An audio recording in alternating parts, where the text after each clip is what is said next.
السلام عليكم سيدنا. شلونكم سيد؟ شلونكم اغاتي؟ شلون صحتك؟ الله يبارك فيكم اغاتي، شلونكم؟ الحمد لله. الله يحفظنا يا شيخ ويبارك فينا يا شيخ. سيدنا فيه عندي استفسار سيد يوسف، لو أمكن وقتكم الكريم. خدمتك. الله يبارك فيك. خادم خادم خدمتك. خادم سيدنا، عن أهل البيت عليهم السلام ما منا إلا مقتول ومسموم. أكيد. إيه جميل. ولكن يا سيد يوسف في نفس الوقت أهل البيت يقولون أننا يعلمون متى يموتون ولا يموتون إلا بأمرهم، ويعلمون ما كان وما يكون. أكيد. إذا في تناقض الآن يا سيد يوسف. يعني هو الإمام يعلم أن هذا السم ويشربه، وأن هذا سيقتله ويتركه يقتله. إذا هذا ويتركه بيديكم إلى التهلكة. جيد. إيه صحيح سيدنا. أنا راح أودي لك الجواب برسالة صوتية. أنا أعطيني الآن يا سيد، ناقشني الآن يا سيد يوسف. من العراق؟ عراق مو؟ إيه لا من ليبيا، عيسى الفاروق من ليبيا يا سيد. ليبيا. احنا عندنا المنايا منايا حتمية ومنايا غير حتمية. يعني مثلا الإمام علي بن أبي طالب عليه السلام يقول إلى ابن ملجم المرادي، يقول لأصحابه، يقول هذا سيتولى قتلي. يعني يعرف، يعني يا سيد يوسف يعني الآن الإمام علي عليه السلام شايف ابن ملجم جاء يقتله وهو جالس يتفرج، يعني يلقى بنفسه إلى التهلكة. دقيقة، أنا هسه راح أبين لك، راح أجيك بالحديث. أنا راح أبين لك. إحنا عندنا منايا حتمية اللي هي مكتوبة باللوح المحفوظ، وعندنا منايا غير حتمية. يعني مثلا الآن أنت تريد تعبر الطريق والسيارات رايحة رادة، يجب عليك أن تقف إلى أن يفرغ. إذا أضرت ضربتك السيارة فهذا إلقاء النفس في التهلكة. لا. وعندنا منايا حتمية مكتوبة باللوح المحفوظ، والله سبحانه وتعالى كتبها على كل إنسان. الإمام يعلم علم اليقين بأنه سوف يقتل. الإمام الحسين عليه السلام يقول كأني بأوصالي هذه تقطعها أسلام الفلوات بين النواويس وكربلاء. يعني الإمام يعلم أنه سوف يقتل. يعني احنا عندنا زمان ومكان وكيفية. الزمان مثلا الإمام علي بن أبي طالب يقتل في يوم 21 من شهر رمضان بسيف ابن ملجم المرادي. يعني هاي الإمام يعلم بها، فإذا لم يذهب إلى المسجد يعتبر هذا اعتراض على أمر الله سبحانه وتعالى، وهذا هو التسليم بعينه. سيد يوسف الله يبارك فيكم، الله يبارك فينا. سيد يوسف، هنا إذا الأئمة المعصومين الآن خالفوا صريح القرآن الكريم. القرآن الكريم يقول ماذا؟ يقول ولا تلقوا بأيديكم إلى التهلكة. يعني أنت ما تلقي بنفسك في التهلكة وتعرف أنك حتما ستموت في هذا المكان، ستموت وتذهب له. أنت الآن ألقيت بنفسك إلى التهلكة. إذن علي بن أبي طالب يا سيد يوسف عندما ترك ابن ملجم يا سيد يوسف، عندما ترك ابن ملجم يدخل ويضربه بالسيف وهو يعلم، إذن هو ألقى بنفسه في التهلكة. الحسن عندما شرب السم هو انتحر.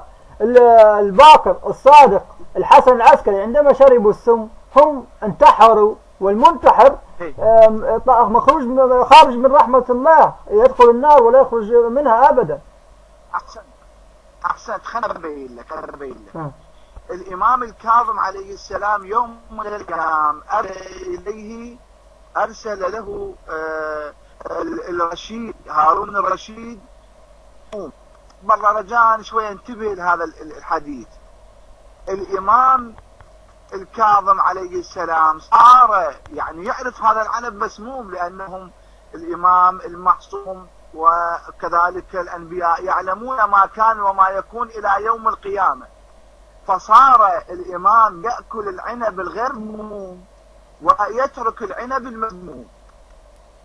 بعدين الرشيد ودى جماعة قالوا لهم روحوا شوفوا الكاس بعده، اجوا لقوا ما بشي، أرسل من خلفه. ايش قال للكاظم الإمام الكاظم؟ قال لو أكلت من هذا العنب المسموم في هذا اليوم لألقيت بنفسي إلى التهلكة. يعني شو يريد يقول له؟ يقول له أنا الله سبحانه وتعالى كتب لي زمان ومكان وكيفية. صحيح أنت راح تقتلني يا رشيد، هارون الرشيد راح يقتله، لكن أكو زمان وكيفية أيضا بالعنب، لكن مو هذا المكان، مو هذا الوقت. أنا إذا أكلت بهذا الوقت بهذا الزمان العنب ألقى نفسي في التهلكة، لكن أكو زمان وكيفية الإمام بها كن يستسلم إلى أمر الله وإلى قضائه. لاحظ كيف؟ إذن الله يا سيد يوسف الآن الله يأمر الإمام أن ينتحر. لماذا؟ لأن الله جل وعلا يا سيد يوسف لماذا يا سيد يوسف؟ لماذا؟ لأن هنا في تناقض الآن في كلامك، الآن في تناقض. الآن الله يقول ولا تلقوا بأيديكم إلى التهلكة، يعني يريد أن نحفظ أنفسنا من التهلكة، ولكن في نفس الوقت يقول للإمام أنت يا إمام موعد موتك الساعة الفلانية الثانية الفلانية، وطريقة موتك هي أنك تأكل من هذا العنب. إذن الله يناقض نفسه. أنت الآن تقول أن الله جل وعلا يناقض نفسه. لا أبد مو تناقض، يعني هذا استسلام لأمر الله وإلى. لا كيف؟ الإمام يعلم أنه سوف يقتل بالسم، يجب عليه أن يصبر، يجب عليه أن يصبر إلى أمر الله وإلى قضائه، مو انتحار هذا. إيه الانتحار؟ ماذا الانتحار يا سيد؟ يعني الانتحار ماذا؟ ما هو تعريف الانتحار يا سيد يوسف؟ ما هو تعريف الانتحار؟ أنك أنت تزهق نفسك بأي طريقة. لا مو احنا هذا هو الانتحار. بين الإنسان المعصوم وغير المعصوم.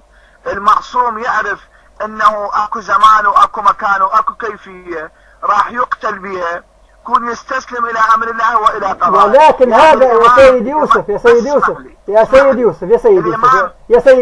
ولكن هذا يا سيد يوسف هذا يا سيد يوسف الله يبارك فينا، هذا مخالف لصريح القرآن الكريم. القرآن الكريم يقول وما تدري، والقرآن الكريم يقول وما تدري نفس بأي أرض تموت.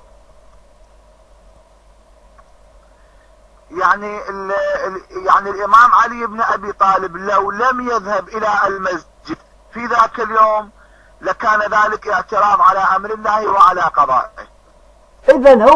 إذن هو يا سيد يوسف علي بن أبي طالب عليه السلام إذا لم يذهب إلى المسجد، إذا عرف أن ابن ملجم سيقتله في هذا الوقت ولم يذهب إلى المسجد، هو حافظ نفسه، لأن الله يقول ولا تلقوا بأيديكم إلى التهلكة. فإذا هو ذهب فهو شارك في دمه وعصى الله الذي يقول ولا تلقوا بأيديكم إلى التهلكة. والقرآن الكريم يقول وما تدري نفس بأي أرض تموت. إذن العقيدة الشيعية يا سيد يوسف مخالفة لكتاب الله جل وعلا.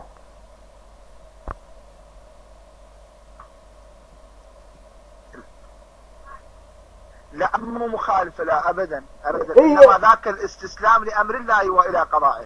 يعني أنت الآن القرآن يقول ماذا يا سيد يوسف؟ حتى الإمام القرآن الكريم يقول وما تدري نفس ما قاعد أسمع بصورة صحيحة. القرآن الكريم يقول وما تدري نفس بأي أرض تموت، فكيف يدري الإمام أنه سيموت في تلك اللحظة ويشرب السم ويأكل العنب المسموم؟ إذن هو انتحر أو أنه لا يدري أساسا. لا يعني شنو المانع أنه يعلم هذا العلم من الله سبحانه وتعالى. الإمام إذن الله يناقض نفسه. إذن الله جل وعلا يناقض نفسه. الله يناقض نفسه الآن بقولك أنت يا سيد يوسف. لا أبدا، يعني مو غريب على الله سبحانه وتعالى أن يطلع بعض عباده على بعض الأمور. شنو المانع؟ المانع أنه قال وما تدري نفس بأي أرض تموت. سيد يوسف، لماذا أغلقت يا سيد؟ هل أغلقت من كلام الله يا سيد يوسف؟ هل أنهيت الاتصال من كلام الله جل وعلا الذي يقول وما تدري نفس بأي أرض تموت؟ هذا القرآن يا شيعة علماءكم ينفرون منه، علماءكم يهربون منه. آيات صريحة تناقض أصل عقيدة الشيعة، وهي أنهم يعلمون متى يموتون.